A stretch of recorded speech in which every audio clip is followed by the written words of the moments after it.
Hey everybody, I am Tommy, and you are on the lifeboat. And you'll notice, people, I'm donning my purple hat, and that can only mean one thing.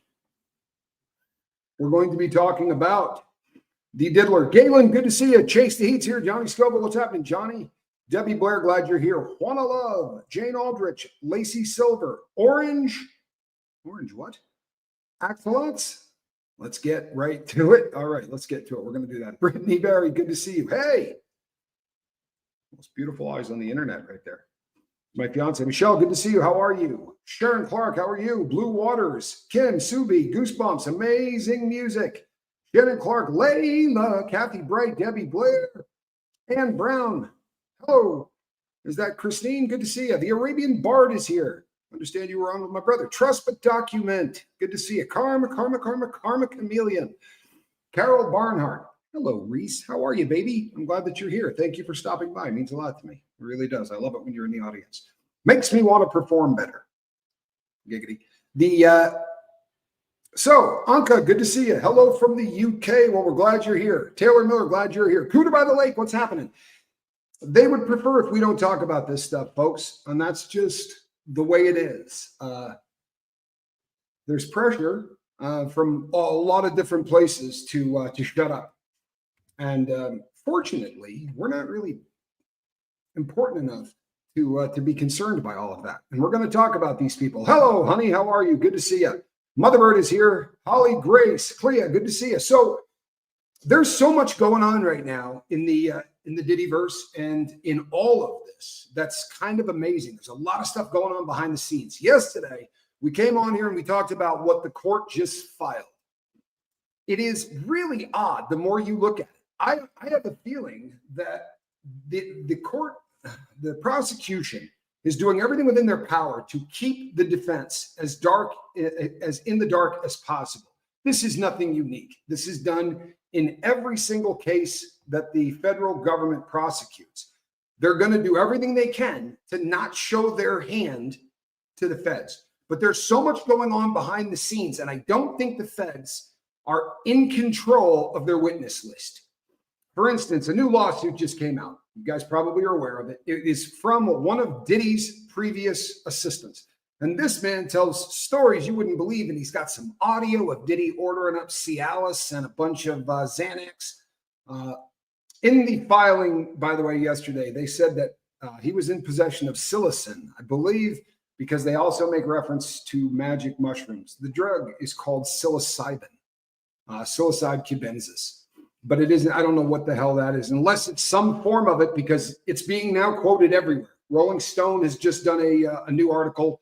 They use that. There's a bunch of stuff out there, and it all seems to be going, they regurgitate the same stuff. I believe they're talking about psilocybin.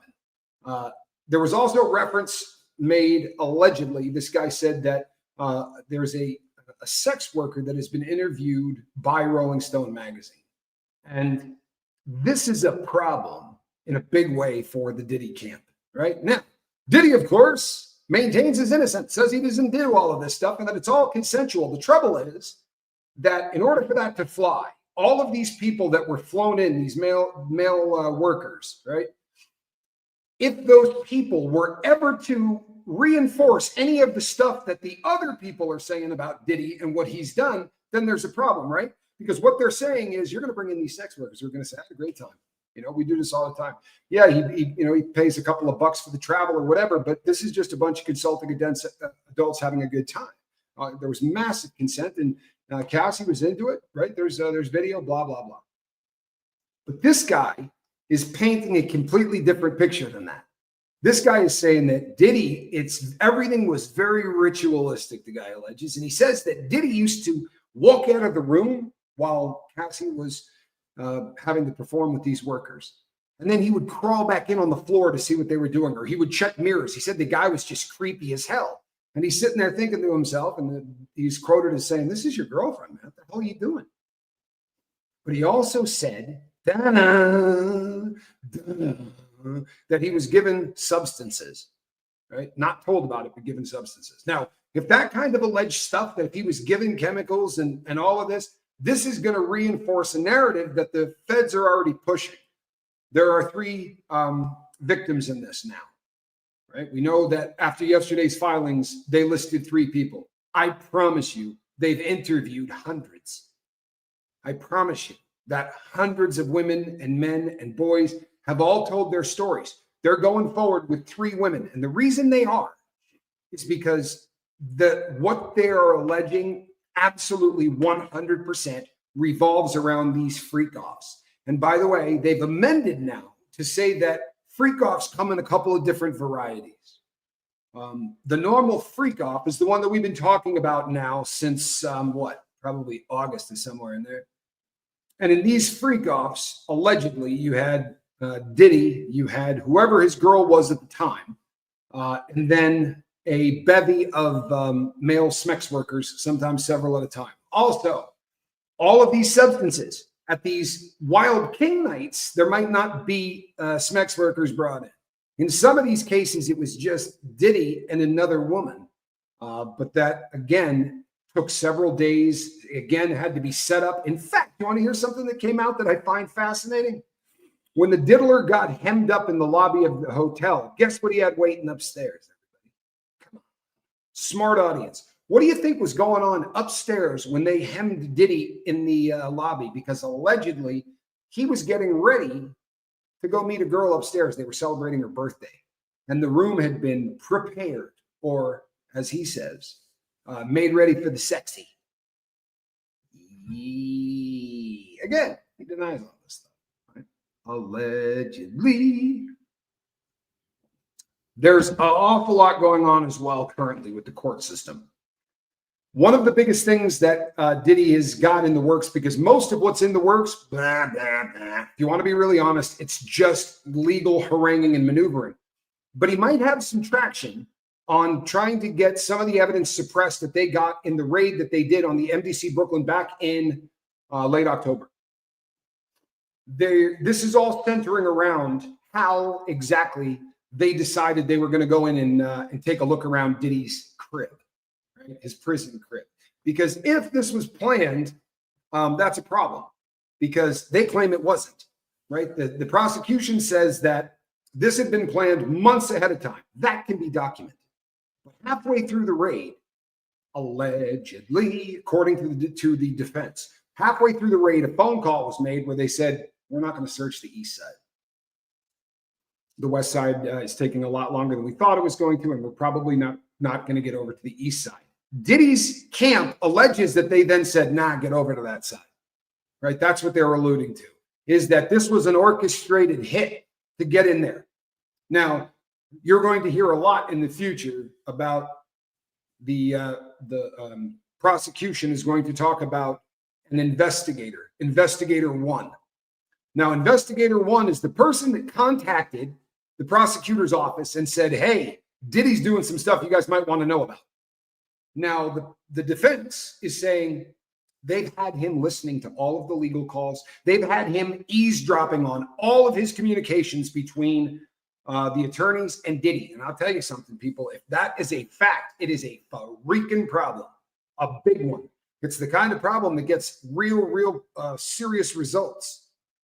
The worst case scenario, they throw the case out. Now, I promise you, that is a worst case scenario. Hey, Rip, not likely to happen. Cookie, looking fantastic in green. Thank you. Welcome to the boat. Ensign. Cookie. So what happened? How did they decide that they were going to go in there? And how did they decide that they wanted to? Because the defense makes it sound like they were down there going, I have an idea. Let's start eavesdropping on everything that Diddy does, because he's bound to do something that's going to screw up. Well, I don't know. That doesn't pass the stink test, because we know some things. And one of the things that we know is this cat used 8 pack numbers. He was using 8 different phones.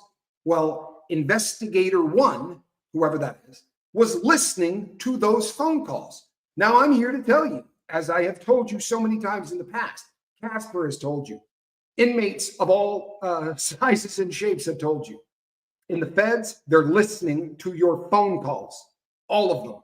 Normally, when you get hemmed up, like you say, hey, babe, I need you to put $250 on Casper's books. I broke his MP3 player. I need you to send some money.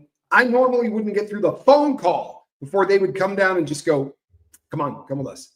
And you go and get your write-up, they suspend your phone privileges, not immediately, because you have to go in front of a disciplinary hearing officer. Now, they let Sean Combs continue to make phone calls. Now, is that illegal on their part? Of course not. You want to break the rules and do it on a recorded call? Let me tell you how those phones work. When you pick it up and dial a number, it says, you are calling from a federal institution. All phone calls are subject to recording and monitoring. Then 5 minutes in, it says, this call is from an inmate at a federal facility. This call is being recorded and monitored. 5 minutes later, it will say it again. You're going to hear it 4 times over the course of the call. Diddy knew that he was being recorded. And by the way, after I did the stuff with Casper, there were content creators that reached out and said, you guys are full of crap. He's in solitary. How are you getting someone else's PAC number in solitary confinement? This man has been written up for using a third-party messaging system. The only way that that can be used is through the TrueLinks computer system. This is a problem that they bust you for constantly. You put down a phone number, right? As if you're getting approved to call that number. Instead, you send them an email. They take the email and text it to whatever phone number you want. It's called a third-party texting app. And it's cool because you can text people from prison, but you get caught. No one ever gets away with it for more than a month, because even if they're not listening, at the end of the month, the computer will catch you. Nobody gets away with the stuff. Yeah, and a lot of guys will switch services. Like they'll do it for 2 weeks and then drop it, and then they'll try to find another one. You're always going to get caught. But he couldn't be doing that in solitary confinement because you don't sit at the TrueLinks computer in solitary confinement. You don't have access to that if you're in the SHU. He's in a unit where he sits in front of a computer and he has the ability to walk into other people's cells and talk to them and go, hey, bro, any chance you want to sell that PAC number? I want to buy your minutes for the month. There had to be a negotiation. He's not yelling that out a door down the length of a tier in the SHU. It doesn't work that way, kids. I promise. This guy is in population. He's not in general population. He is in specific threat group protection. He is in the SHU, among the most protected people that you're ever going to get. In fact, a unit separated from the SHU so that they have their own little teeny unit. But trust and believe that guy is in there. Best boat ever. Well, thank you. I appreciate that. I really do. I think that this makes more sense than any of the preposterous theories that the defense is coming up with. And God bless them, it's their job. Whatever we don't know that is in that document, right? We don't know. They took those pictures. They didn't release what they took. Now we know because some of it got leaked at the bail hearing. So what do we know? We know that he had a list of people's names. And he was saying that these people he wanted to do this to, these people he wanted to dig up dirt on, these people could be influenced maybe in other ways. But it was a hit list of how he was going to tamper with the witness pool. If that is what was in that book, then what do you think was on the phone calls from those 8 additional PAC numbers? So that means he had his number and 8 others. They were listening to him say things about trying to dig dirt up. They were listening to him say things. This is the theory, people. This is the theory. Because they were listening to something, and he was using phone calls to evade detection. That was the term they used. So obviously on his phone, he was doing, hey, kids, hey, it's dad. And on the other 8 lines, he was getting busy. And the federal government was recording all of it. Now, did they say to him, hey, I need you to watch everything this guy's doing? When you start being an idiot, this is what happens. And I got other news for you. Everybody in that building is waiting to go to trial. Did you catch that? With the exception of the cadre workers who do the laundry, cook the food, hang out, everybody else in there, probably 1,000 people or more, are waiting to go to court, which means every unit they went into, anybody that they came across that had something that looked like they were trying to break the rules, they took photos of. Diddy's famous. We're talking about it. But everybody in there's on trial. And every single day, the cops who work in there, the COs, are trying to hear anything they can to help the prosecution. If you don't think that's the case, then you're ignorant. When I was waiting to go to prison for my bank robbery, I haven't fought the case yet. I just hired my attorney. I'm going through all this. And this is when my previous, my attorney and I became, we ended up marrying. But while this courtship was going on, we were in one unit. The cops got to know us really well, and she was there a lot, and a lot of joking back and forth. Everything was cool. And one cop had this great big thing that he wore on his chest. And one day I said to him, "What? No one else wears that. What the hell is that thing on there?" And he said, "Oh, I heard a guy at a table talking about banks that he had robbed in another state. He was being charged in Nevada with a couple of banks. And he was telling a couple of convicts that there were like 4 other states, and he named them. So this guy went in, looked up unsolved cases, didn't just report it, went and looked to see if, yeah, there were unsolved cases, and then ended up turning all of that over. And the guy ended up getting hemmed up for all of the other banks. He got a medal. Everybody that works there is part of the team.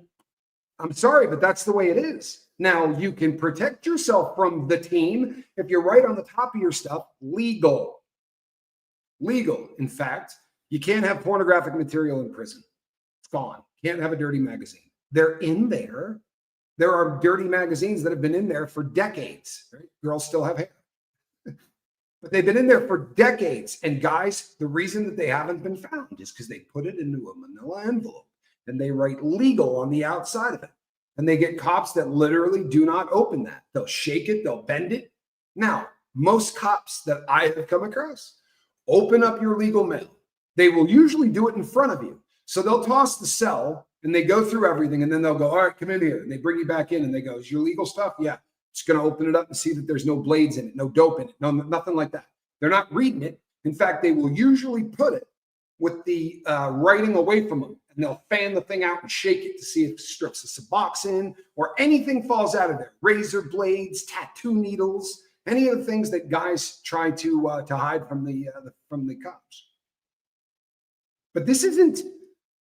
They're trying to make this into this situation where, well, we've got Sean Combs in here. So what we'll do is we'll get an entire cadre of officers to be watching and trying to. It's every day, man. It's every day. If the cops hear you say something that incriminates you, they're calling the prosecution. Is anyone shocked by this? Drop a deuce in the chat if this makes sense. That's a really interesting question, and I don't know the answer to it. If it were a state case, I would say, yeah, we're going to hear all of those phone calls, because most states through FOIA, you can actually grab people's phone calls. Hello? One moment. Okay. It's rehab.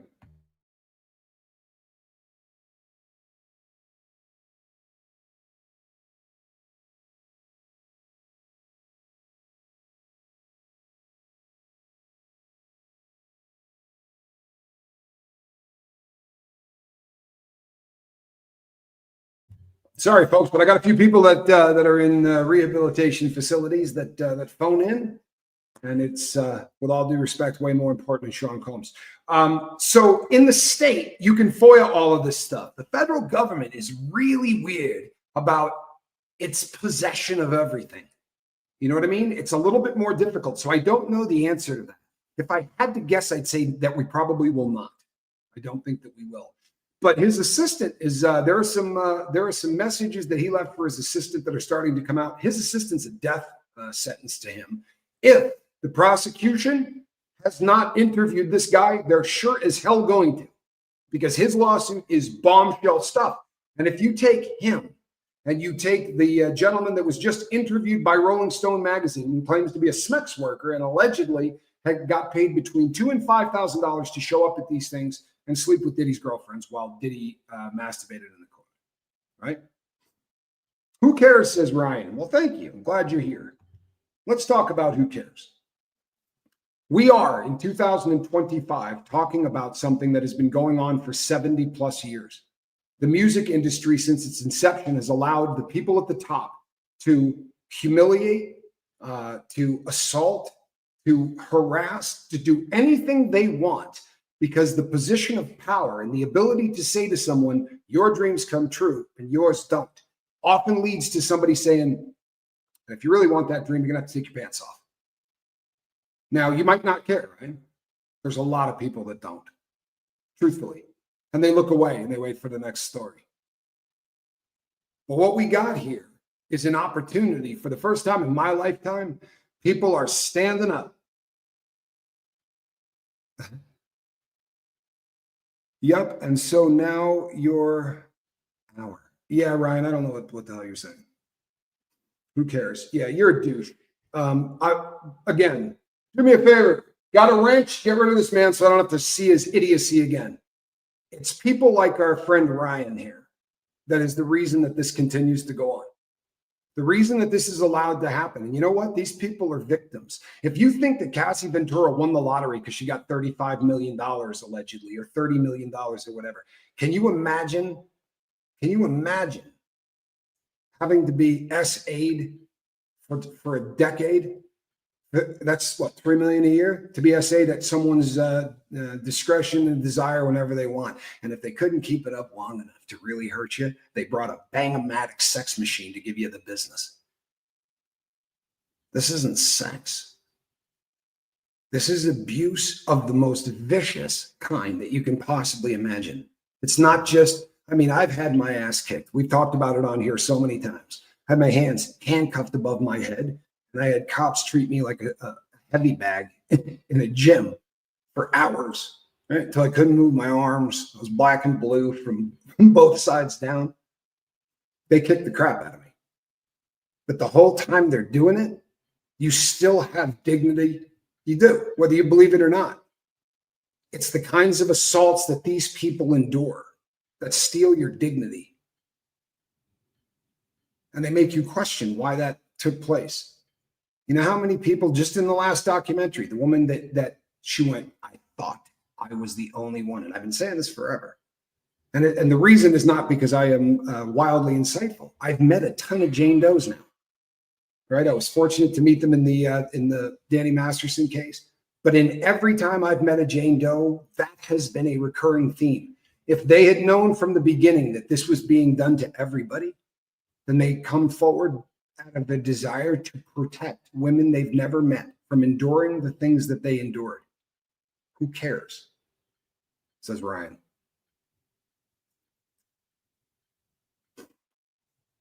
Yeah. Thank you so much, Galen. I really appreciate that. I do. I really appreciate that. This is where we are at as a planet. And the really good news is that we're just under 500 people here. We got one Ryan. Right? The vast expanse of everything entertainment is about to hit an iceberg. And there are people on the inside. I know you guys watch all of the same. We all watch the same stuff because we're all very, very much, we care. And Tisa tells, I know you guys know who she is. Tisa, whether you like her or do not like her, she predicts things with wild accuracy. She's a good content creator and does research and is pretty solid. So she is saying, stay tuned. I believe she said 10 business days. We're going to see an explosion in the Rockefeller camp. We're going to see an explosion that's coming out from Voldemort. Now, she hasn't really predicted anything wrong yet in this case, and she's been doing this a hot minute. I also have had people reach out to me. I had somebody reach out to me with an email that said, I can't tell you anything, but I work in New York. I know a bunch of people. He actually told me where he worked. I just don't want to put this person on blast. But they said, make some Voldemort thumbnails and have them ready. And I said, you got to give me more than that. He said, I can't give you anything. Have some Voldemort thumbnails ready because it's coming. The landscape of what we are looking at is going to change. And it's funny. Funny, ha-ha, funny. Because 50 Cent, you guys know 50, Curtis? 50 Cent is not a fan of P. Diddy. I think you guys know that. And he has been working with Netflix for a very long time on a documentary, the Did He Do It documentary. Allegedly, there's a lot going on behind the scenes because this documentary isn't just going to be about P. Diddy. And that came out of his mouth, and it came out of the mouth of the woman who was the executive producer of this. They said, oh, this is way bigger than Diddy. This is way bigger than Diddy. And allegedly, that has scared the crap out of everybody in Voldemort's camp. Excuse me. 50 Cent has not been kind to Voldemort. He's been very open-mouthed to say, you know what, man? He did a really funny thing on one of the morning shows. where he was talking about how these guys, they were showing a picture of him at the billionaire, the Black Billionaire Excellence or whatever. And he said they were toasting glasses. And Diddy was like, yeah, see you again. This is the one time I'll see you this year. Laughing about the fact that these guys are homeboys, man. These guys are homeboys. And there were people out there who are suggesting that maybe Bad Boy and Rockefeller were far more tied in than you would think. And Tisa pointed something out that I do think is fascinating, and you got to give a content creator credit when they kill it. And I think she's killing it. But there was a reference made to why this cat decided to tweet on the Rock Nation account instead of the Voldemort account. Because normally you don't want to crap where you eat. The last thing in the world you want to do is bring any heat to that whole business it is. The Rockefeller thing, I mean, he's been very, very successful, right, in that endeavor. But it's odd that that's the where he chose to tweet from. I think it's fascinating. If something happens to Diddy, would the RICO case continue? It would. When Epstein died, the case continued. The only person that was prosecuted and convicted was his right-hand woman. Many say she was actually the one running it. I don't know. That's open to interpretation. Since we know so little about it that is actually demonstrably factual, we have to. This is where the government screws the pooch too. I mean, across the board, in everything, if you just told people the truth, they would not create these things in their head. Guess what? I'm going to get more hate mail and I don't care. Some of the allegations that have been made in this case are patently absurd. I'm sorry, they are. And this kind of secrecy fosters that. When you don't give anybody any kind of information, then they can come out and say whatever they want, and their imagination is going to get the worst of them. I am willing to bet that as horrific as all of the things that Diddy has done are, as horrific as they are, there's no chance that it's rising to the level of, there are YouTube channels out there that are talking about the sacrifices that this man did in rooms full of people. And I mean literally sacrifices. And I'm sorry, people, but you bump somebody off in front of 25 people. There's no way in hell 25 people keep that a secret. I just don't think you get it. Suspension of disbelief aside, that is ridiculous. Some of the allegations, but the problem is, this is what happens when the federal government goes, not going to say anything. Right? We're going to keep our mouths shut. We're going to keep all of this. It's what they did with Epstein. We don't know. All we know is that one person got convicted of selling a bunch of people to nobody. Okay? She was trafficking people to no one. Makes a lot of sense. But in this one, allegedly, the people at Rock Nation have let the people at Netflix, and they have put everybody on warning that they're coming. You want to put me in that documentary, we're going to sue you back to the Stone Age. Now, he set the bar, right, doing that with Busby. He went after Busby like you wouldn't believe. That's not how you go after somebody. Hey, who were you sleeping with in high school is not usually something that's going to come up. The kind of dirt that they were digging up on this guy. Didn't you have a DWI? Trying to allegedly get previous clients to say, he did this to me, or he did that to me, or he stole from me. He misrepresented this. Allegedly, he sent people down, he being the guy that runs Rock Nation, sent down people with fake stinking badges. Now, is that true or not? No, we don't know. But certainly there are people who are signing affidavits that it happened. The old, he thinks the lady doth protest too much. Well, he's freaking out. And understandably, Rock Nation is a powerhouse. He's allegedly, depending on who you believe, twice to 4 times as successful financially as Diddy. That streaming service has made him, multiple billions of dollars. And his wife is the queen of everything, right? Kind of a big deal. Why aren't they going after Jag and 50 or other platforms, but will go for Sean Atwood and yourself? Well, because we're so damn cool. I think that's painfully obvious. The reason that they're not going after Sean Atwood, and they're not going after me. We got named in the lawsuit. Who they're going after is Courtney Burgess and Ariel Mitchell.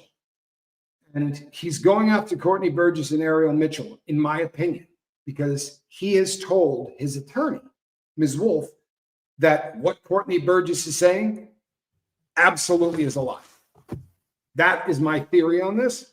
That's my theory. I think that as far as the rest of it goes, you got to find somebody that you can't say, I think this person is lying. That's not how you file a lawsuit for defamation.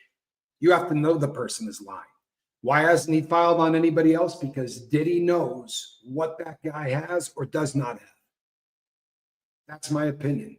And you know how I feel about Courtney Burgess. If you don't, I'll help you. I want to believe Courtney Burgess. I am unable to believe Courtney Burgess. It's just that simple. The rollout for the book was the worst thing I've ever seen. If you're trying to get someone to believe you, he went with the playbook for how to make somebody not believe you. Put a 3 in the chat if you think Courtney Burgess tells the truth. Put a 2 in the chat if you think the man is disingenuous. Will the feds give him a heads up before they arrest him? Not normally. Not normally. It's normally the feds like a good perp walk. You know, Diddy was in New York to be arrested. His attorney had obviously made it known to the prosecution that Diddy was coming. Yeah, see, you can't believe Courtney Burgess. I'm sorry, you can't. The prosecution knew that Diddy was coming to New York, ostensibly to turn himself in and go to and get the process going to get bail and all of that. However, obviously it didn't work out that way. I think that if and when they arrest Voldemort, they're going to want the biggest perp walk in history. I think they're going to really, really want to make a big deal about this. I believe that Voldemort has committed some of the things that tied to Diddler. There are only so many people you can remember who was a witness. Yeah, we're in a unique situation because if under any other circumstance on this earth, you would assume that Voldemort would be coming to the Diddler's aid with everything he could bring to bear, right? Billions of dollars. If your homeboy, if your best friend is worth $2 billion and you are in the Unscathed, there's a lot that person could do, especially with the influence this man has. If he had stood up for Diddy in any way, but he didn't, did he? He distanced himself from the Diddler as fast and as hard as he could. Chris Todd, definitely be a liar too, says Dead Cell. Tell you what, we'll do the same thing. If you believe Chris Todd was aware of the fact that Courtney Burgess, or if you think this was a scam on Chris Todd's part, put a deuce in the chat. If you think that all of this was him putting out what he believed to be true, give me a 3. I will say this because I've said it before and I'm going to say it again. I used to love that man's work. I really did. This has been a hard thing, and I want to believe, I really want to believe that that Chris Todd has been misled in this.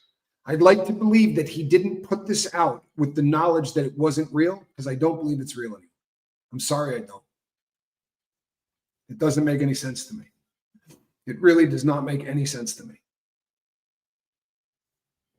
Aside from the stories and all the backstory and all this, you gave something.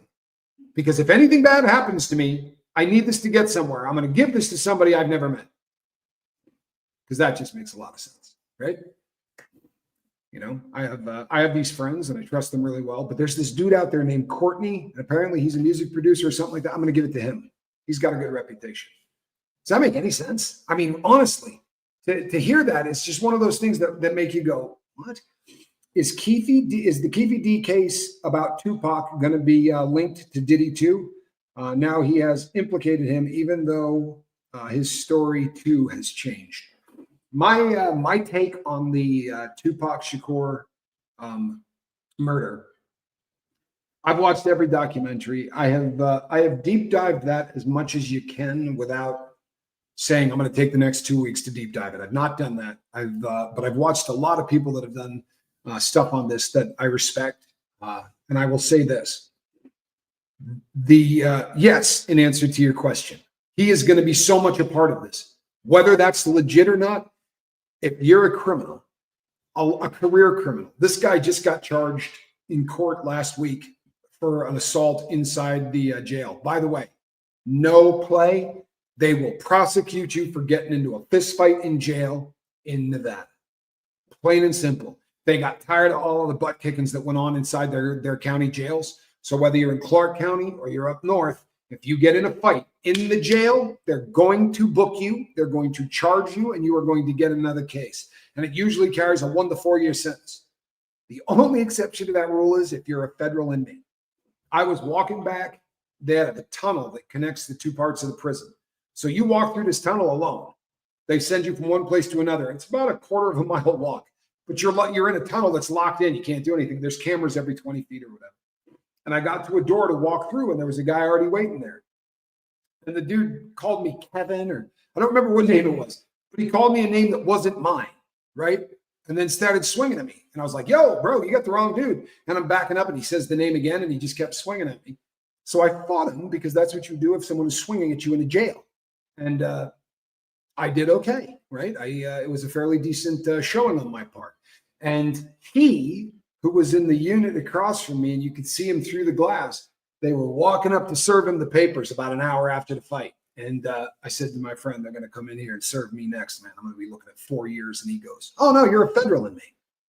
And I'm like, what difference does that make? The federal government pays that institution like $300 a day to house a federal inmate. But they don't pay, the regular inmates, they don't get any cash on. If I get in a fight and they book me on a state charge, I become a state inmate. They got to watch me anyway, and the feds won't give them $300 to babysit me. So you can pretty much go buck wild if you're a federal inmate in there, and they do not want to lose that big money. It's not weak, but it's the truth. Anyway, Keefe D is going to drag Diddy into this. Now, do I think Diddy wrote a check to somebody for $1 million? Absolutely. Do I think he thought he was doing that to try to get rid of Tupac? No, I don't. I think he wanted to get rid of Suge Knight. I think that's who he wanted to get rid of. Choke No Joke talks about this. And I swear to God, man, you want to hear somebody that breaks this down and makes about as succinct an argument for what happened that day? That was a hit that was being put out on Suge Knight, according to his theory, and I dig it. I dig it. Watch that theory. It's solid. But Keefe D is obviously going to drag Diddy into this because it makes a crap load of sense. The whole world thinks Diddy is Satan. Serve him up. He's already in court, right? This is already happening. The trouble is Keefe D can't shut his mouth. That dude, I mean, he thought that a proffer letter bought him immunity for the rest of his life, and then he went on and did an interview with DJ Vlad. Like, hello, told the whole world he was there, and what happened? Going back and changing that now is going to be a little tough for him. No more tunnels.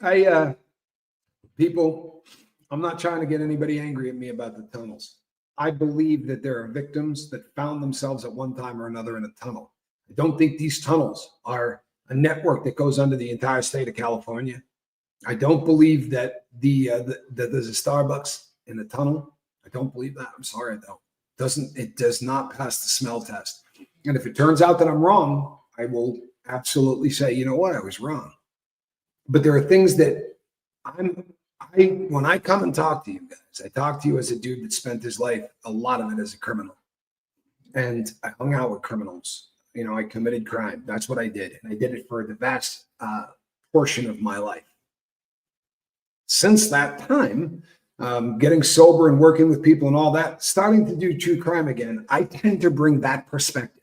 And I'm here to tell you, after doing 13 years in a federal prison, that nobody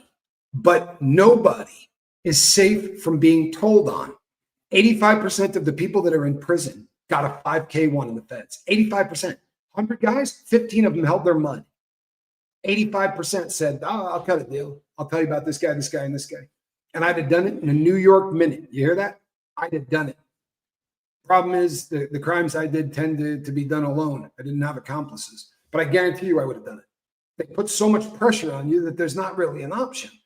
You're either going to take this sentence or you're going to not take that sentence and cut a deal, and we're going to give you 25 or 30 years.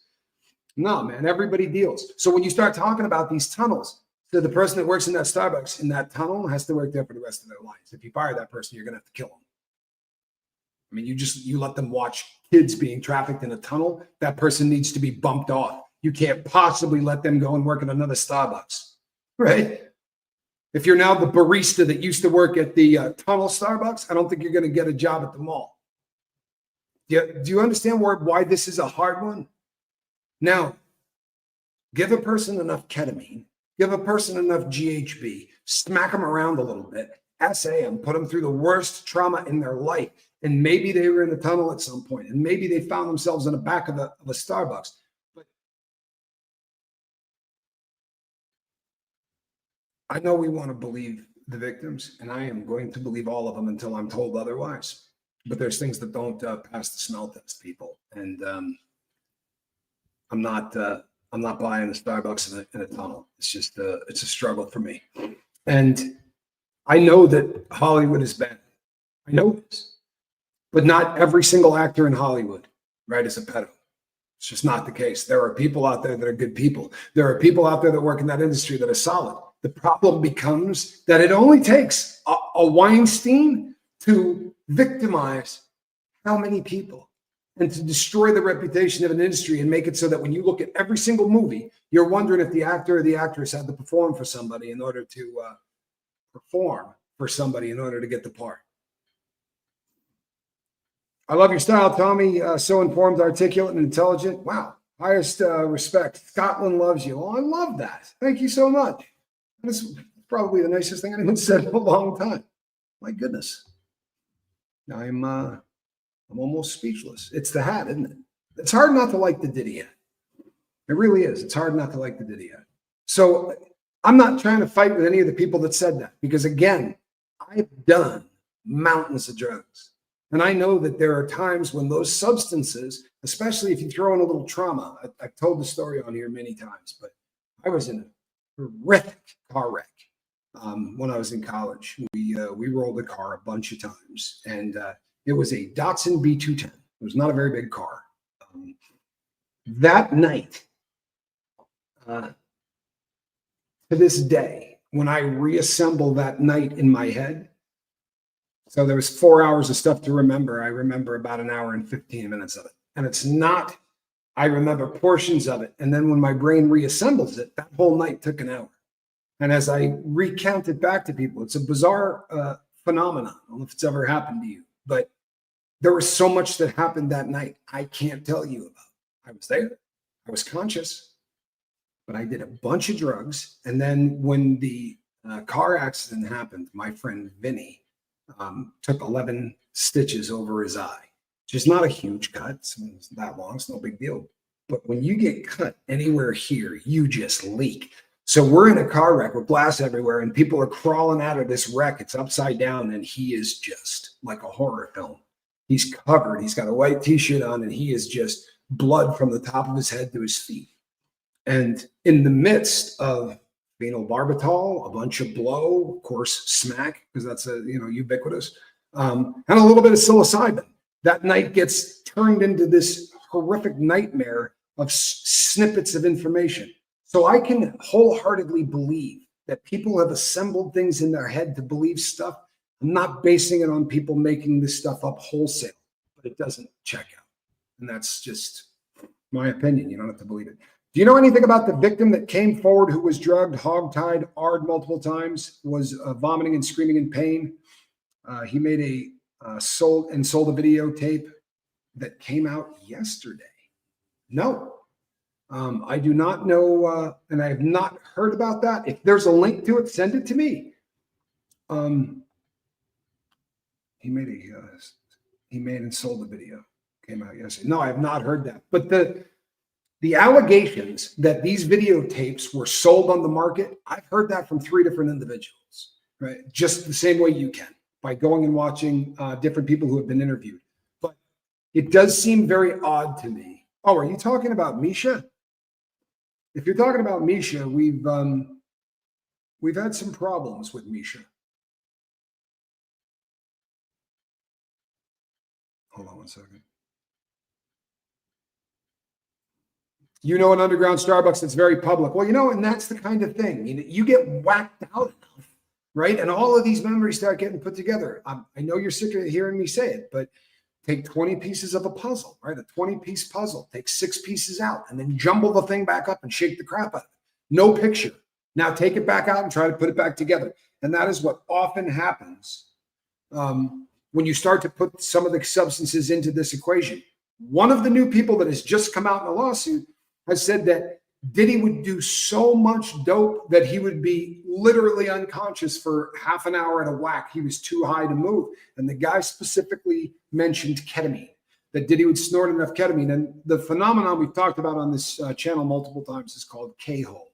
The guys that are in, or gals that are into ketamine, refer to this as K-hole. And you get a sensation like you're falling. And if you ever look through a pair of binoculars, if you turn them around and look through them, it looks like you're at the bottom of a tunnel and you're looking up and everything around the outside kind of gets black.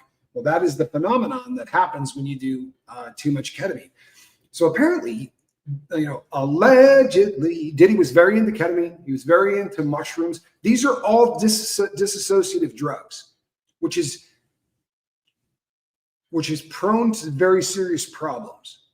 He also is allegedly, and this is according to his friend who he grew up with, like a Brotherton Patterson, said that once Diddy began to get strung out on dope, on opiates, that everything went off the rails. Now, as a 30-year heroin addict, I can tell you that when you start getting deep into opiates, everything goes off the rail for everybody. That's kind of how it works. But it seems to me that this was a guy, armchair quarterbacking it. We all know here, everybody knows here, that you do chemicals because you're uncomfortable in your own skin. It's just the truth. Now, you can do stuff to party. Hey, I smoke pot, but only when I go to concerts. I'm not talking to you, right? I'm talking to the people who have to do chemicals every single day. And allegedly, this guy did this every single day. And the smorgasbord of chemicals that he had at his disposal at all times. So the assistant said that he carried an MVP pack. An MVP pack. In the MVP pack, he would have stuff like the pink blow, amphetamines, mushrooms, Xanax, Cialis, right, which is sildenafil. It's an erectile dysfunction. It's like Viagra, except it's the newer version of it, so you can take it and it lasts. Instead of having a window of time, it gives you all day long to be a freak. He also mentioned something called honey packs, and they don't elaborate on what honey packs are. So I had to actually stuff up because I had never heard of honey packs. Put a 2 in the chat if you know what I'm talking about. Tommy, so when they take the diddler's mug, when did they take the diddler's mug shot? Just a bit strange that not one picture was taken of him in the last 4 months. Well, it's not that no pictures were taken of him in the last 4 months. It's that the feds don't allow that stuff. So his booking photo and his prison ID photo, that's another picture that's already taken. According to the interview that I did with Casper, and I don't remember what he was calling that guy, but the guy that worked, the prison guard from MDC, when you go to print something out now on the computer, you know, if you try to steal an image from online, it'll say like Getty Images, Getty Images, Getty Images, so that if you try to take that, people can tell where you got it from. Allegedly, the feds are now doing it so that if you try to print a photo off, your employee number gets printed across the photo, and that guy backed that up. I don't know that he said employee number, something on there that, so that if you go to print something off, it's evident by the photo who printed it. That's why we're not seeing anything, because in the past they would have sold that photo to TMZ. But now if you sell that photo to TMZ, you're going to get fired. They're not having any leaks getting out of MDC. Now, they don't allow pictures in the courtroom. So we're, you know, with Keefe D, with people that are in the state, every time they have a hearing, there's somebody ready to take a picture of them. In the feds, you don't even enter the courtroom from the back. So the way a federal courthouse is built, you have the courthouse, and then directly off to the left is a little door. When you go through that door, there are 4 prison cells in there, jail cells, and they're all in a line. And they have hard plastic benches that go the entire length that you could probably put 9 or 10 people on each side comfortably without touching each other. You got more than that, you'd be jammed in. They usually, even if you go there with a guy you know, they will put you guys in separate cells. They try to keep people separate so that they don't get in fights or anything weird happens. But that is where you stay until it is time for you to walk into court. So there's no going in and out. That all happens in a basement. They make it so that it is damn near impossible to see the inmate until the inmate steps through that door and walks into court. So it's not really a shocker that that this isn't going down. You're torn between two lovers, feeling like a fool. Yeah, one of the problems is that there's so many people in this family of ours that a lot of times we go live at the same time. You know what? If you want to go and catch and do that, just come and check us back on the replay, because there's other stuff yet that we still have not gotten to. The fascinating stuff with this 50 Cent deal with Voldemort.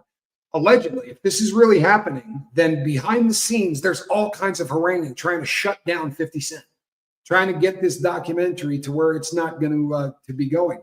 And it's making me wonder if this is what Tisa Tells was teasing us about, right? It seems to me that whatever 50 Cent is talking about releasing in this documentary has got a lot of people freaked out. The statement that they came out with, looking good and green. The statement that they came out with, which was kind of cryptic, said something along the lines of, this is for all of hip hop, right? I'm paraphrasing. But 50 said, if you were to look from the outside at our world, at our culture, at hip hop, you would believe everybody, and I mean everybody, was into this. And by into this, I mean, hold on.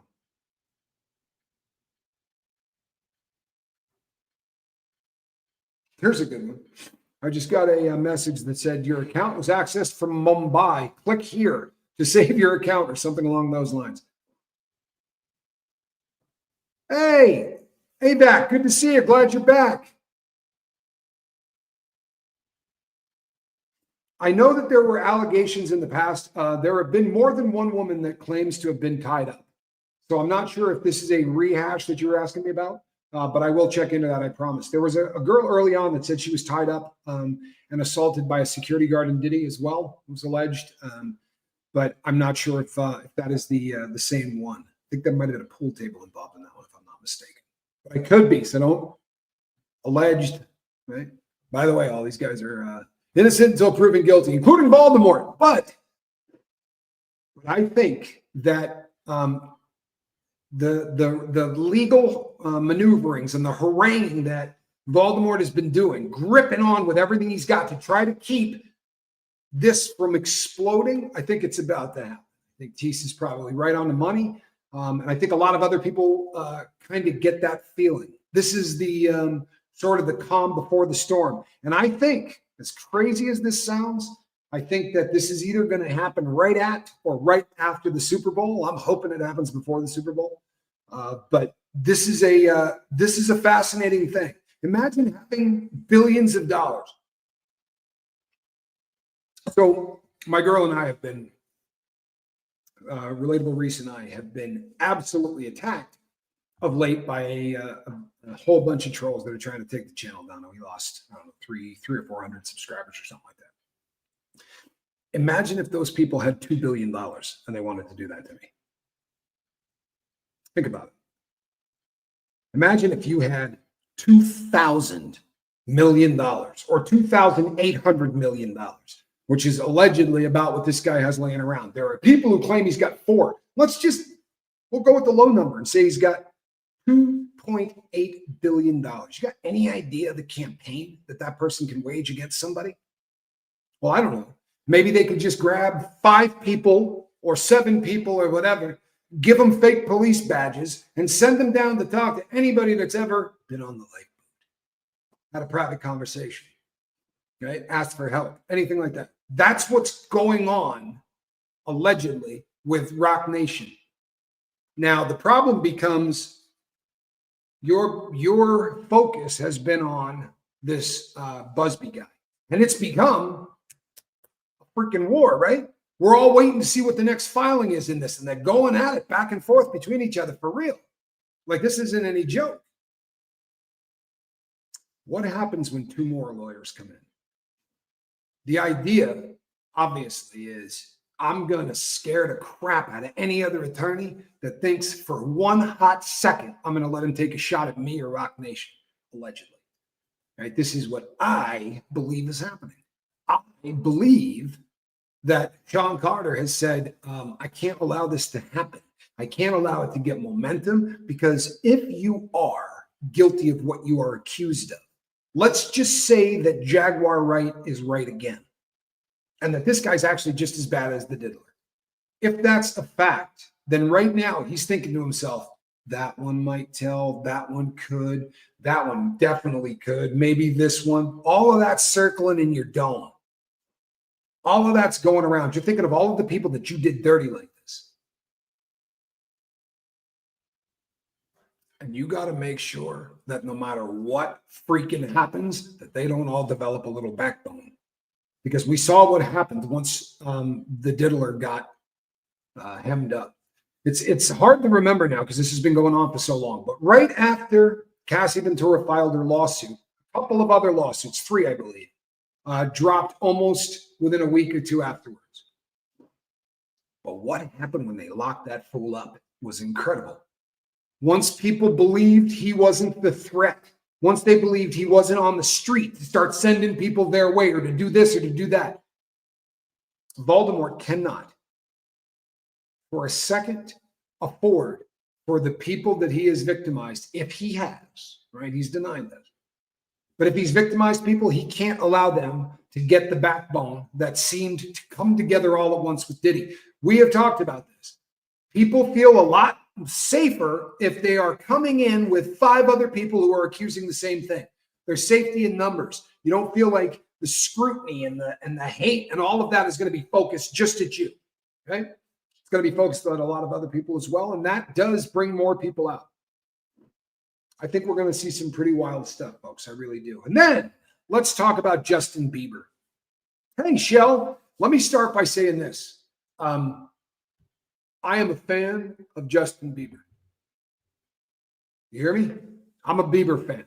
I couldn't tell you the name of one of his songs.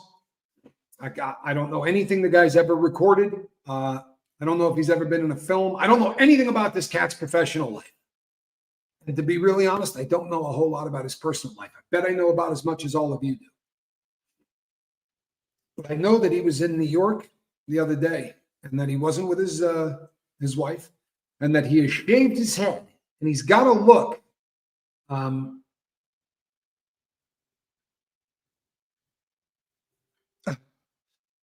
That's right. Voldemort doesn't technically exist, so we might be able to get away with this one.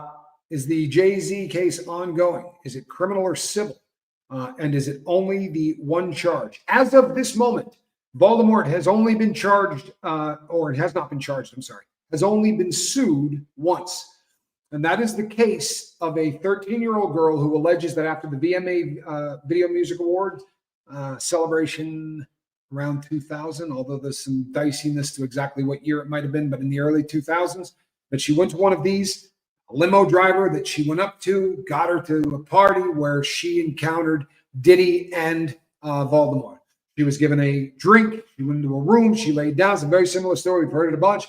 He comes in. He, being diddler, looks at her and says she's ready to party, which would be, I guess, theoretically, he meant that looking at her, he could tell she was wasted enough to take advantage of. And allegedly, according to her, she was then assaulted by both Diddy and Voldemort while a third person, Celebrity B, a woman, watched. We do not know who Celebrity B is, which is interesting. It would lead you to believe only one thing, right? Celebrity B paid. Why else would Celebrity B not be named? Celebrity B must have paid the attorney to settle out whatever that is, because we don't know who Celebrity B is, but we know who Celebrity A is. And allegedly, we know who Celebrity A is, Voldemort, Jay-Z, because he refused to pay, or I should rephrase that. He refused to sit down at an arbitration meeting with the woman who allegedly was assaulted by him. But Celebrity B is still Celebrity B. Could that mean anything but? Kathy Ann says, and this is actually what I was hoping for. I was hoping that there was a little bit of baby, baby, baby, Justine. I don't know that song. I really don't. Or Celebrity B is working with the prosecutors. Well, I think that even if Celebrity B was working with the prosecutors, because in this case that Voldemort is accused of, it is not criminal, it is civil, right? So technically there's not a prosecutor. You have the attorneys who are charging. Now, if she was working with the prosecution to bring charges against Voldemort, maybe. But I think the person could be dead, but I think that that's probably a stretch, or they would have said a deceased celebrity. I don't think there would be any reason to protect Celebrity B if the person was no longer with us. There are people who are theorizing that it could be Bebe, that it could be Voldemort's wife, the old ball and chain. That ball and chain I call my own. Da, da, da, da, da. Now, that doesn't necessarily mean it is. It's also been speculated that it could have been J-Lo because of her proximity to Diddy about those times. Now, both of those women could have had their press agents come out and say, it's not me. Now, I could understand why Beyonce would not do that, because it really has not been alleged that it's her. Even though it is her husband, maybe silence is the right move. I don't understand J-Lo's team. I really don't, because her name gets bantied around a lot in this, especially after the leak where they put her name on one of the filings, and maybe they did that as a smokescreen. Who knows? But it sure as hell looked bad, didn't it? I think it did. Juana Love. Have a good day, Juana Love. Gone on tour. Carlos, good to see you. Kate Murphy, good to see you. So with Bieber, I'm a fan. And but wouldn't it be safer as far as witness tampering to keep the identity secret until the trial? Yeah, to be sure. But you wouldn't have to, if they said, okay, Celebrity B is Jennifer Lopez, right? And we're not saying she is. We're using her as an example. She could still be working with the prosecution. The two cases are separate as long as you sort of kept that under wraps. What's weird on this, Kathy, is that because this isn't a criminal proceeding, right? There's not a prosecution team to work with. I could understand if this was in criminal court. Now, if it's in criminal court, if this is actually the case, maybe. It's going to be fascinating because whether or not, no matter what happens, I think this is something we have to find out at some point.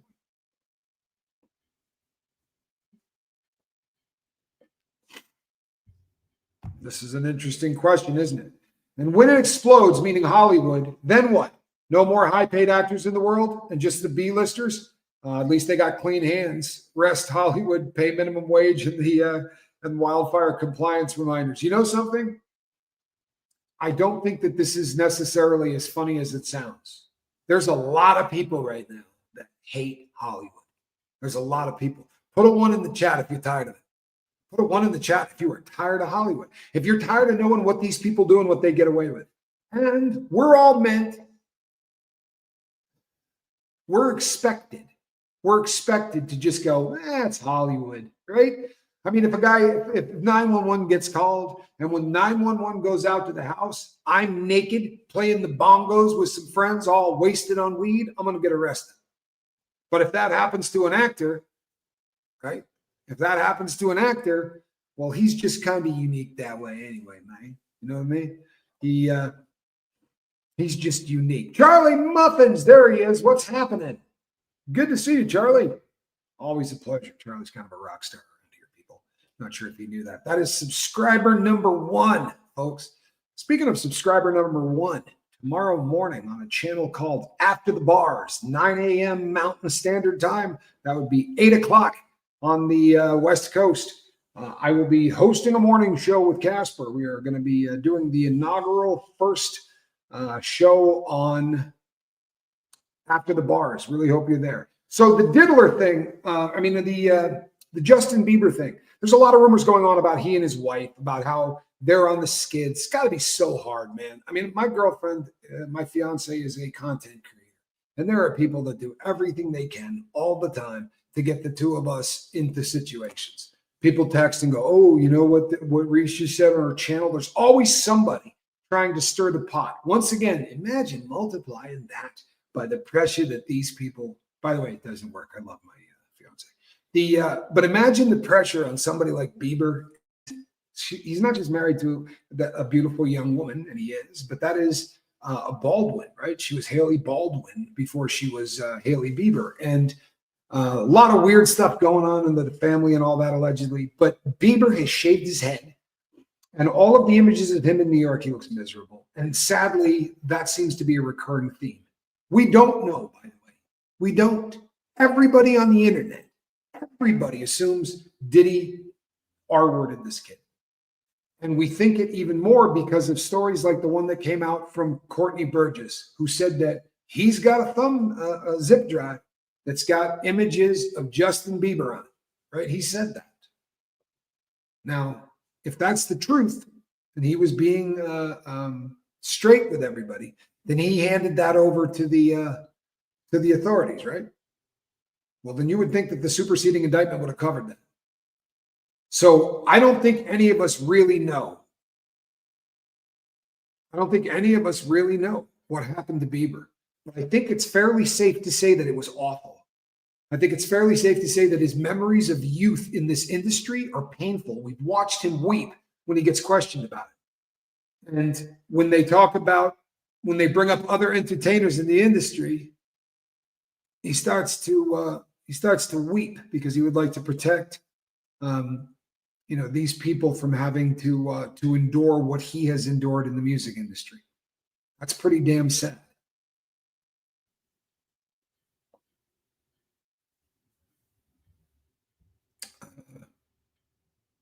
See, this is how I feel.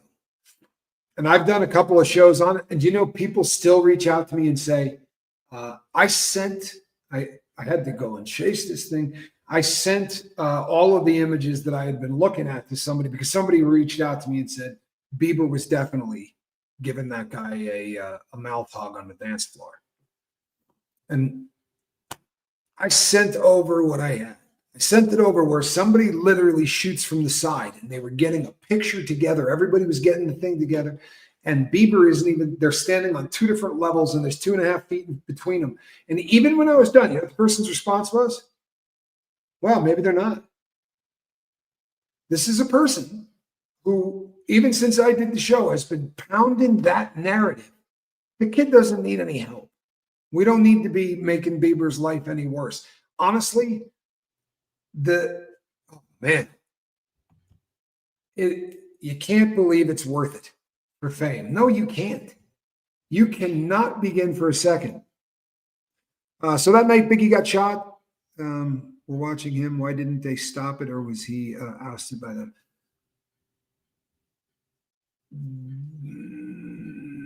I'm not sure what you're asking me, Bailey. Who was watching him the night that Biggie got shot? The night that. I'm not sure what you're asking me on that.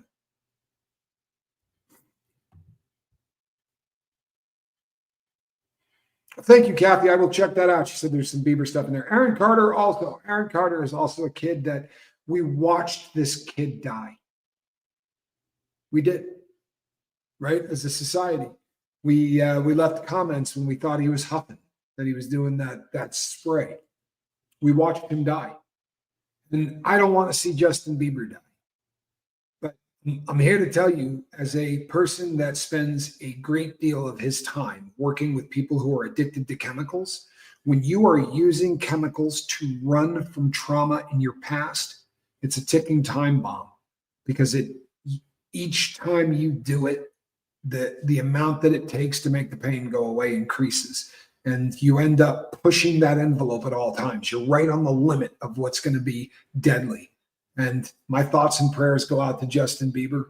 I really hope that there are people in this kid's life that can help him out and get him. It seems to me, and maybe you guys can correct me if I'm wrong, but Bieber announced he's got a new album and a new tour coming out. You should be seeing all kinds of Bieber fans You should be seeing all kinds of positive press. Instead, every story that comes out, it's got the kid looking miserable. Every story that comes out is talking about that. It feels like a hit job. That's what it feels like to me. It feels like to me that somebody out there with a lot of money, again, look at what 3 or 4 jackasses with a couple of hundred people on a channel can do to someone. Imagine if, I don't know, Usher was really angry at you. What if Usher was really, really mad at you for unsubbing from him for the whole world to see while you didn't unsub from Diddy? How much damage do you think somebody with that kind of money could do? Just spread a little cash around. I got news for you, folks.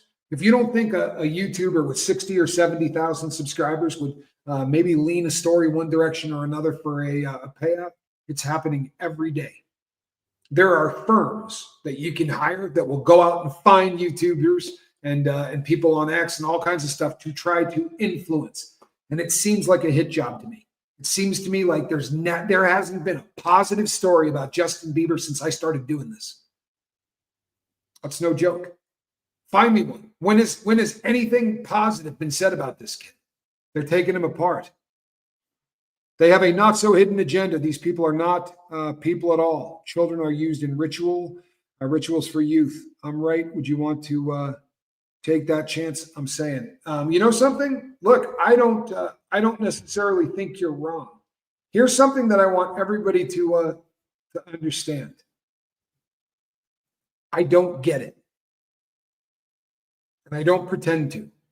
I don't understand the fascination. I don't understand everything what the importance is with the people that are rich and powerful and famous. Why all of a sudden it seems like when you reach that level, I thought for the longest period of time that maybe it's just that when you get to that level of fame that they're targeting you, like they're trying to get you into the sack with somebody that, turns out that girl was 16 kind of thing. But I don't think that's the case.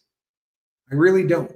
I think it's far more disgusting than that. If you guys have ever seen the clips of film, it's really terrible stuff. But if you start going down the pizza rabbit hole and listen to people like Jennifer Aniston and others on talk shows raving about who makes the best pizza, and it just, as you're listening to it, it sounds like kids in high school talking about weed behind their parents' back, calling it something else. It's just disgusting. And there is something going on. I don't know what it is. I'll be the first to admit, I don't know what it is, but I know that children are victims in this. I know that that's been a staple. I did the deep dive last year on Nickelodeon, what happened over there at that all of that programming. And we've talked about it. I'm an hour and 13 minutes in. This sicko was filming prepubescent girls, right? And in every other episode, they would simulate facial. There would be a girl with whipped cream, or it would be a soda that they opened or whatever, but it was constantly something exploding, liquid, exploding in the face of one of these little girls, and she would be sitting there with stuff dripping off her face. This is real. While that sicko was running the place, he changed their logo to a foot, allegedly, because he had a foot fetish.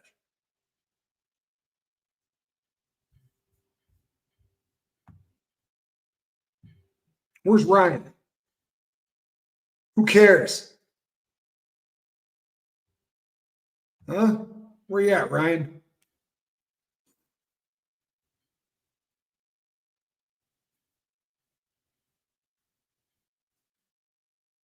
I think that there are we have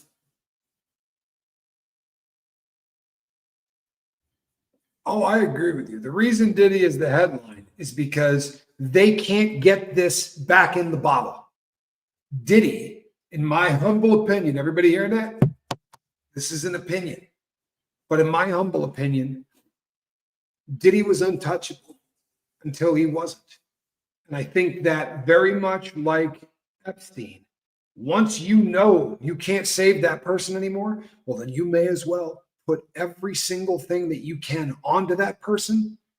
Diddy stays in the headlines right now because those of us who have been looking away for a lifetime have decided that we're not going to look away anymore. And this man is now the representation of what all evil is in Hollywood, fair or unfair. That's what's happened to Diddy.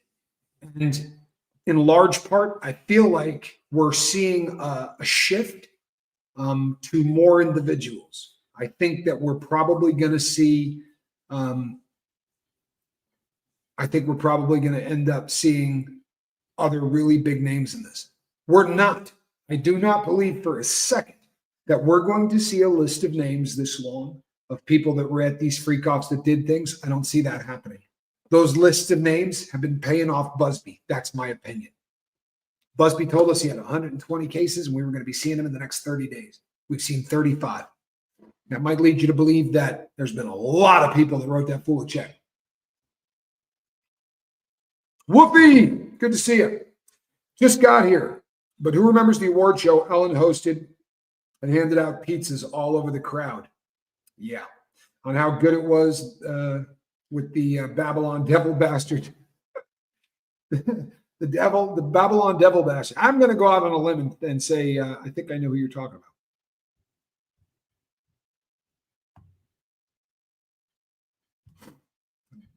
I hate the mouse. I think people are focusing on the wrong thing. I think they're really protecting Usher, and Bieber is a byproduct of that. It's interesting, Kim. I like this. I really do. I like this. This is using your dome and trying to figure out, right?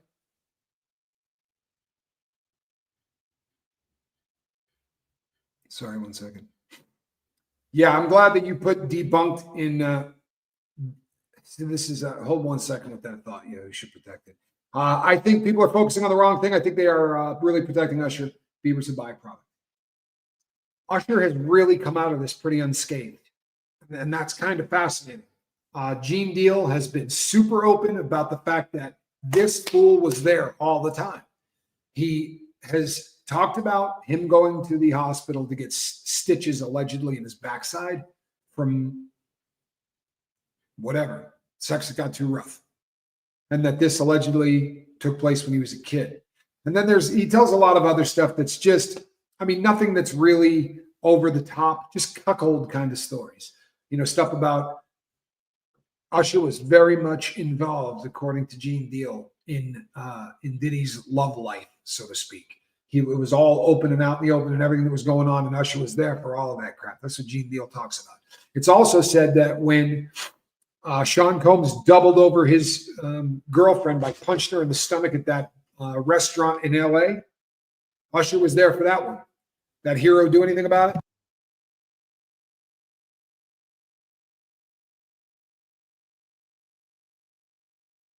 By the way, this is probably going to sound really stupid, right? Because this is something that you probably shouldn't have to say out loud. But if you're a dude and you see a guy hit a woman, if the guy's twice your size, you still have an absolute requirement to go over there and make it stop. Sorry. That's why God gave us testosterone. If you get your ass kicked, it's better you than her. Go over there and do something about it. There's something wrong with a society that allows a woman to get punched and while people sit around and watch. I'd like to believe in 2025 that crap's coming to an end. I watched a video yesterday of somebody tackling a shoplifter who was just walking out of a store, and just a shopper was like, no, get back in here. I'm not advocating for vigilantism, but I do like the trend. I like the idea that maybe we're growing a backbone again. This, make no mistake, people, if you think that whole Pizzagate thing was debunked, do a little deep dive on it. Do a deep dive on it. They have protected what they do out on the West Coast for a really long time. This industry that has victimized kids since before The Wizard of Oz, right? This isn't new. You watched The Wizard of Oz with your kids, right? Well, allegedly, Mayer was putting dope in that girl's arm right before she went out to film. How does that make you feel? Smack. They were shooting her up so that she could go out and dance down the yellow brick road. Who cares? Well, we were saying that back then. We've been saying it ever since. I really hope in 2025, we all care. And if you don't, find a different channel to hang out on, because I promise you're not going to get traction with me with a question like, who cares? What's wrong with our country today? Ryan! For real. With all due respect, Ryan's the dude on the subway that watches a girl get robbed, pulls his phone out to film it. The who cares mentality has to come to a freaking stop. And if that's toxically masculine, go ahead and send me an email. I'll read it when I get around to it. Tommy, I've taken your lead and deleted all my major movie streams.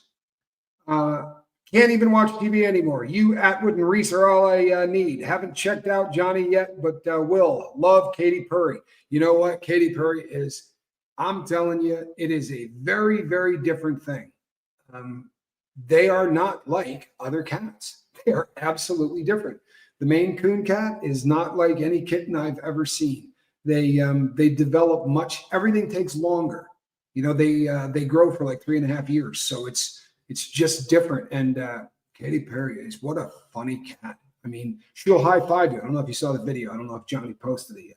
But I go up and go like this, and the cat comes over and goes, smack. Hits my hand. Just about every time I do it.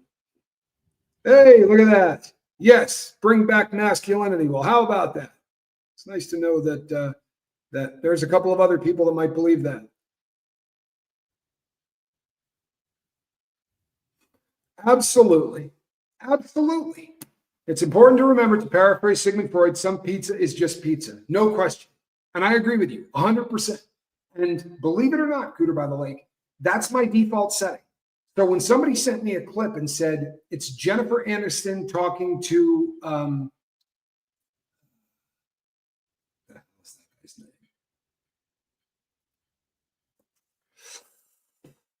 Happy Gilmore. Johnny Scoville, who played Happy Gilmore?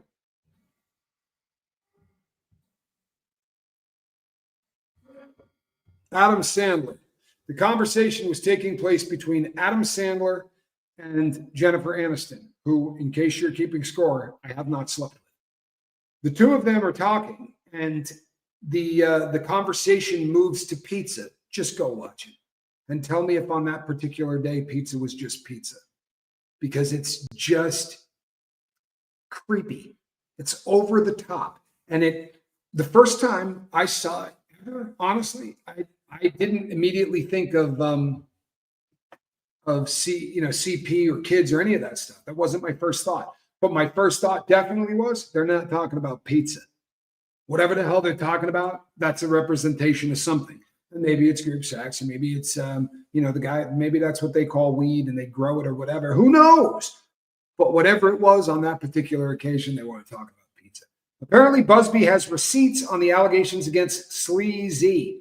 Wow. Sleazy. I like it. He might be in trouble finally. Yeah. There are allegedly a lot of receipts that Busby apparently has. But I don't think Busby is going to be Voldemort's problem. I will defer to Tisa Tells as well, and say that I might even come in a little bit closer. I won't go 10 business days. I don't think it'll take a week, but I think we're going to, I think we're about to see some people come out of the woodwork that are going to change everything that we think we know about all of this. I really do. I think that we are going to see a very different change.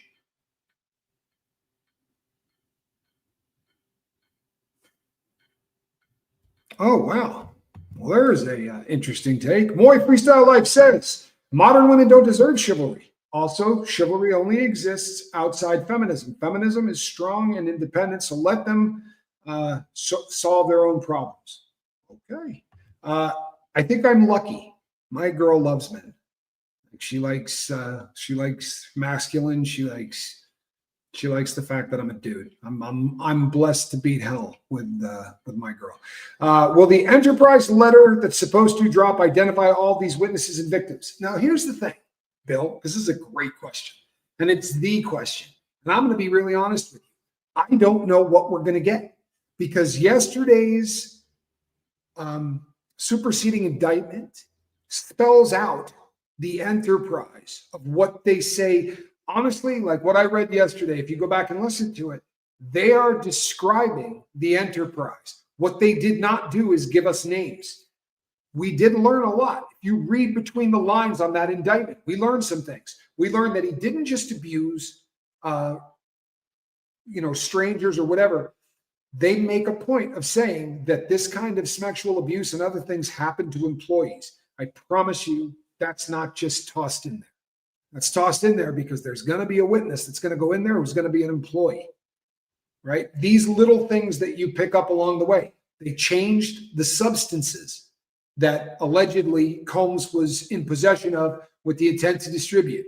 One of those substances, which was not named the first time, is methamphetamine. Now, why is that? Well, there's a decent chance that they took some of the other drugs and washed it. In other words, if you're getting pink, what are we, an hour and 30 minutes in? If you're getting pink cocaine, right? There's no coke in pink coke usually. And if there is, there's a minuscule amount of it. So you can ask them to wash the product. The theory being, what if you have a pound of methamphetamine and 90% of it is cut, stuff that doesn't get you high? Then they can't charge you with a kilo. You only have 5 grams of dope in there. So you can do a process that they call washing, and you can ask, I think in the state of Nevada, you can ask for it to be washed up to 3 times. I don't know what it is in the feds. But if they wash that, what might be left over could just be that. So they may not have known what to charge it with before they tested it. I don't know, because it doesn't make sense that they found new drugs, right? That doesn't make any sense.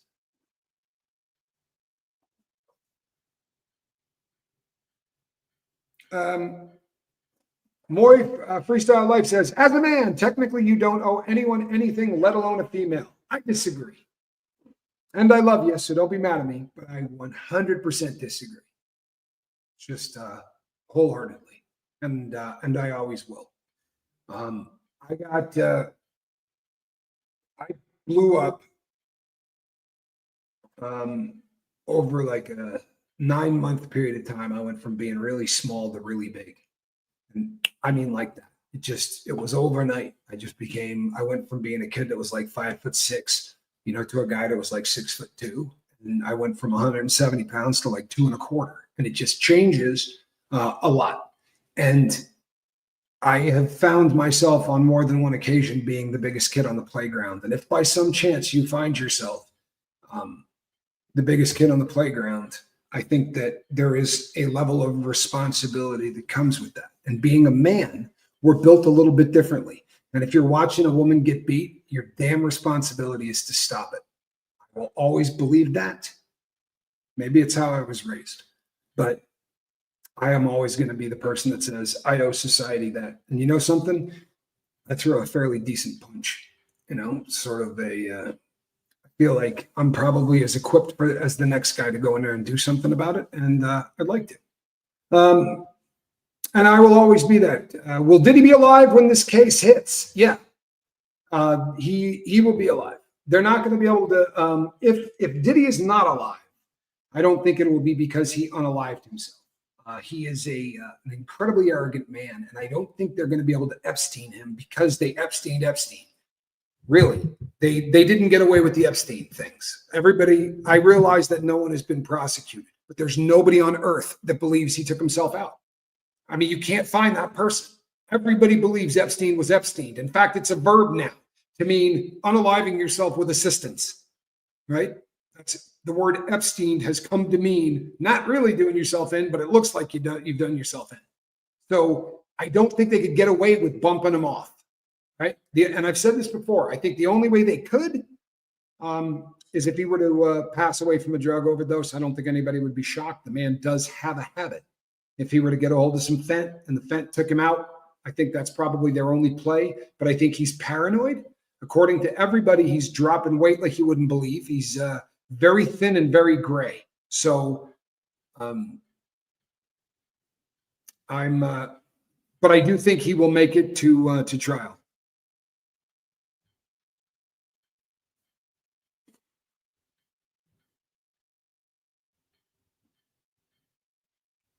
You're telling me that Jesse Smollett is Kamala Harris's nephew? I did not know that's true. I can't back that up.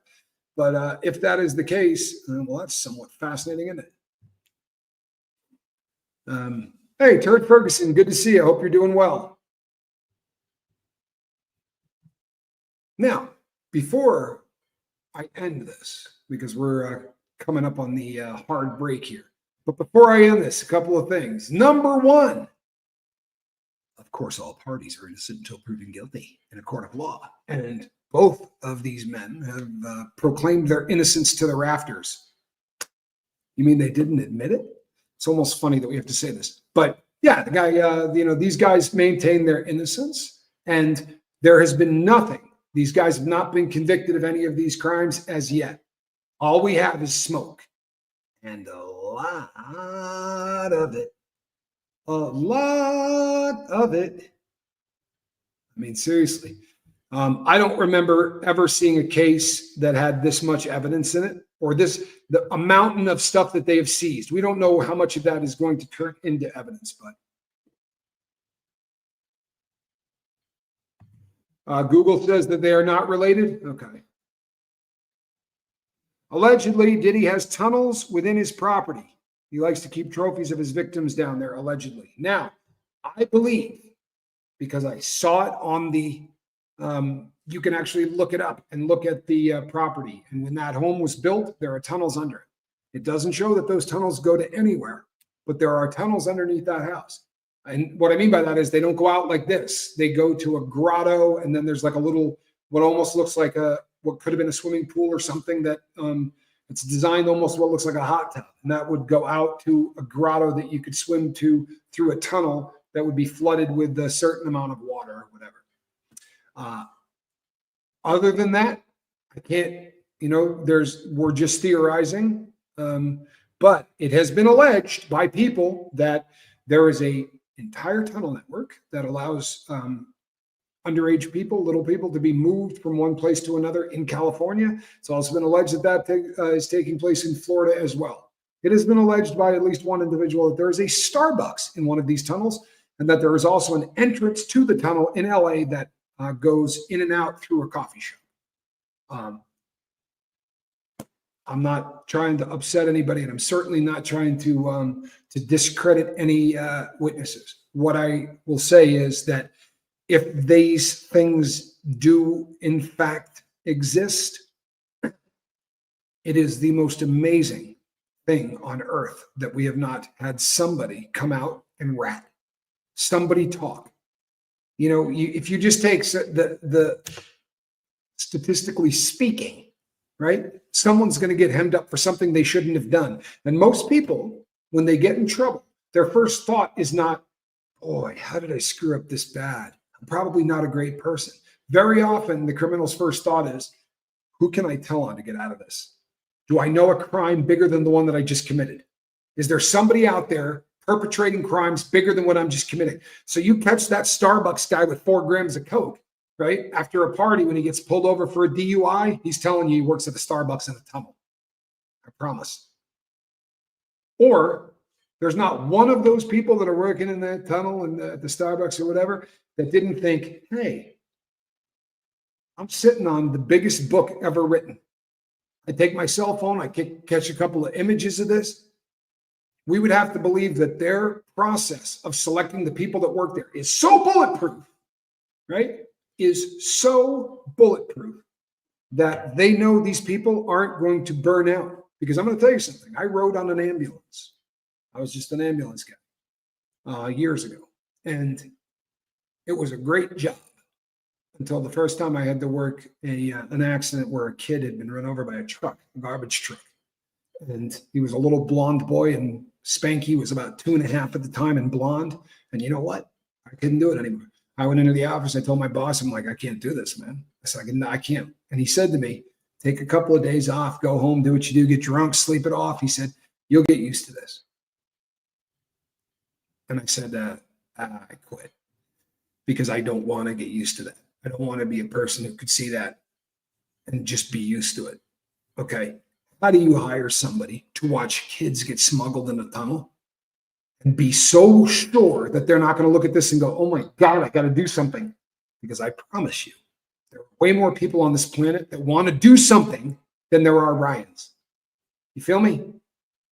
It would be hard to staff and find that many scumbags, because the guy staffing that ain't going to be a billionaire, right? Playing this game. The guy that's staffing that's going to be like you and me. It's going to be somebody making 15 to 20 bucks an hour, right? To make coffee for people that are smuggling kids. I struggle with that, folks. All right. Kelly, thanks again for the gift. I love that. All right, people, I'm going to be back tonight to be sure. I'm also going to be doing a show with my fiance later, so be on the lookout for that. And the rumors of Colts and Crims firing up, I think might be pretty solid. I think they might be pretty solid. Do the tunnels go back to prohibition? Just real quick. The problem is when these homes were built, so like the property in Florida, that entire area wasn't developed until 5 years ago, or I'm confusing the one in LA. One of his homes is 5 years old, right? These are brand new, and you can go pull the plans. If there was something under it, it's hard to build something that big without a lot of, filing for paperwork and filing for, building permits and all of those things. I just don't believe that they could be putting in that kind of a network. We shall see. If you believe there's a Starbucks in those, I'm not mad at you. Right? If you do believe that there are Starbucks in there, I'm not mad at you. But I don't believe that. All righty, people. I will see you on the next one. Between now and then, reach out and try to save somebody. God bless.